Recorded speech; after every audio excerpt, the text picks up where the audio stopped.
साबुदाणा खिचडी परतवताना चिकट होत असेल तर आजच्या व्हिडिओमध्ये सांगितलेल्या पद्धतीने खिचडी करून बघा। नक्कीच तुमची साबुदाणा खिचडी मोकळी सुटसुटीत होणार। नमस्कार, मी Deepali, cook with Deepali YouTube चॅनलमध्ये तुमचं स्वागत आहे। आज मी बनवणार आहे साबुदाण्याची खिचडी। आजची ही रेसिपी पाहिल्यानंतर खिचडी चिकट कधीच होणार नाही। फक्त त्यासाठी व्हिडिओचा कोणताच पार्ट मिस न करता रेसिपी संपूर्ण बघा। चला तर मग रेसिपीला सुरुवात करूया। सर्वात आधी आपण साबुदाणा भिजवायला घेऊया। 4 ते 5 जणांसाठी उपवासाचा साबुदाणा बनवण्यासाठी मी इथे अर्धा किलो साबुदाणा घेतला आहे। आता साबुदाणा या पद्धतीने 1 ते 2 पाण्याने व्यवस्थित धुवून घेऊया। तुम्ही बघू शकता हे घमेले पसरट आहे, त्यामुळे साबुदाणा पाण्यात पूर्ण डीप झाला पाहिजे, पण साबुदाण्याच्या लेवलच्या वर पाणी बिलकुल नको। 1 इंच किंवा अर्धा इंच देखील नको। हाच साबुदाणा जर आपण पातेल्यात भिजवला असता तर साबुदाणा भिजवतेवेळी साबुदाण्यावर अर्धा ते 1 इंच पाणी आपण ठेवले असते। भिजवतेवेळी साबुदाणा जास्त पाणी झाले तर साबुदाणा परतवताना तो चिकट होऊ शकतो, किंवा साबुदाणा भिजवतेवेळी कमी पाणी झाले तर साबुदाणा परतवताना तो कडक होतो। तुम्ही बघू शकता मी इथे घमेल्यात साबुदाणा भिजवताना तो पाण्यात पूर्ण भिजला आहे। साबुदाण्याच्या वर एक्स्ट्रा पाणी नाही ठेवलेले। साबुदाणा भिजवताना तो कमीत कमी 3 ते 4 तास तरी भिजवलेला असावा आणि जास्तीत जास्त रात्रभर भिजत ठेवला तरी चालेल। फक्त महत्त्वाची गोष्ट म्हणजे साबुदाणा भिजवल्यानंतर तो मोकळा सुटसुटीत दिसला पाहिजे, त्याचबरोबर तो कोरडा असावा, ओला नाही। साबुदाणा भिजवल्यानंतरही तो ओलसर असेल तर साबुदाणा परतवताना तो चिकट होतो। 4 ते 5 तासानंतर तुम्ही बघू शकता साबुदाणा छान भिजलेला आहे। भिजवलेला साबुदाणा परतवण्याच्या आधीच तो याप्रमाणे मोकळा सुटसुटीत करूया। साबुदाणा खिचडी चिकट होत असेल तर या ट्रिक्स नक्की वापरून बघा, यामुळे साबुदाणा मोकळा सुटसुटीत होतो। साबुदाणा भिजल्यानंतर तो पूर्णपणे कोरडा असा आहे, त्यात ओलसरपणा अजिबातच नाही। आपण साबुदाण्याचा एक दाणा मोकळा केलेला आहे। अर्धा किलो साबुदाण्यासाठी मी इथे ही 1 वाटी शेंगदाणे घेतलेले आहे। आता हे शेंगदाणे छान कडक खमंग भाजून घेऊया। ज्या साबुदाण्यांची खिचडी चिकट होते अशा साबुदाण्यात शेंगदाण्याचा कूट नेहमीपेक्षा जरा जास्त घालावा, त्यामुळे साबुदाणा परतवताना तो चिकट होत नाही। मीडियम टू हाय फ्लेमवर चमच्याने शेंगदाणे मस्तपैकी खालीवर करत छान कडक खमंग असे भाजून घेतलेले आहे।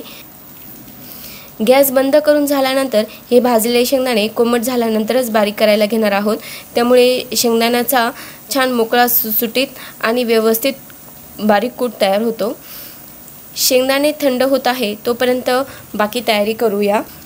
खिचडीत बटाटे बऱ्याच जणांना आवडत असतील, आम्हाला देखील खिचडीत बटाटे प्रचंड आवडतात। मी इथे मीडियम साईजचे 4 बटाटे बिना साता त्याचे या पद्धतीने विळीने पातळ काप करून पाण्यात टाकले आहेत। हे छान खमंग भाजलेले शेंगदाणे थंड झालेले आहे। हे शेंगदाणे आपण प्लेटमध्ये काढूया। उपवासाची खिचडी शेंगदाण्याच्या तेलात किंवा तुपातच बनवावी। मी इथे शेंगदाण्याचे 3 ते 4 वगळी तेल घेतलेले आहे। साबुदाणा परतवताना तो व्यवस्थित सहजतेने परतवता यावा यासाठी 1 वगळी तेल एक्स्ट्रा टाकलेले आहे। हाय फ्लेमवर तेल तापताच त्यात हे पातळ कापलेल्या बटाट्याच्या फोडी धुवून टाकूया। चमच्याने बटाट्याच्या फोडी खालीवर करत तेलात परतूया। बटाट्याच्या फोडी शिजण्यासाठी 1 ते 2 मिनिटांसाठी कढईवर झाकण ठेवूया। तोपर्यंत आपण शेंगदाण्याचा कूट तयार करूया।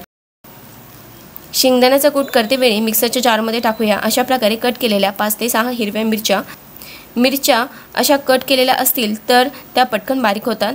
आता टाकूया हे कडक खमंग भाजलेले शेंगदाणे, ग्राइंड करूया। शेंगदाणे आणि हिरवी मिरची मस्तपैकी बारीक झालेली आहे। आता हा मिरची आणि शेंगदाण्याचा कूट या भिजवलेल्या साबुदाण्यात टाकूया। वरून चवीनुसार मीठ टाकूया। आता साबुदाणा खालीवर करत व्यवस्थित मिक्स करूया। ज्यांनी याआधी कधीच साबुदाणा खिचडी बनवली नसेल त्यांच्यासाठी ही पद्धत खूपच सोपी आहे, कारण जेव्हा आपण फर्स्ट टाइम साबुदाणा परतवतो त्यावेळी बऱ्याचदा काय होते, साबुदाणा परतवतेवेळी तो खाली डागला जातो, व्यवस्थित मिक्स होत नाही, किंवा साबुदाणा चिकट होतो, किंवा साबुदाणा कढईच्या बाहेर पडला जातो। पण या पद्धतीने आधीच मिरची, शेंगदाण्याचा कूट आणि मीठ साबुदाण्यात मिक्स करून घेतले तर साबुदाणा परतवताना जास्त कष्ट लागणार नाही। त्याचबरोबर आपला साबुदाणा चिकट न होता छान मोकळा सुटसुटीत होतो। शेंगदाण्याचा कूट, मिरची आणि मीठ साबुदाण्यात व्यवस्थित मिक्स झालेले आहे। आता चेक करूया बटाटे शिजले आहेत की नाही।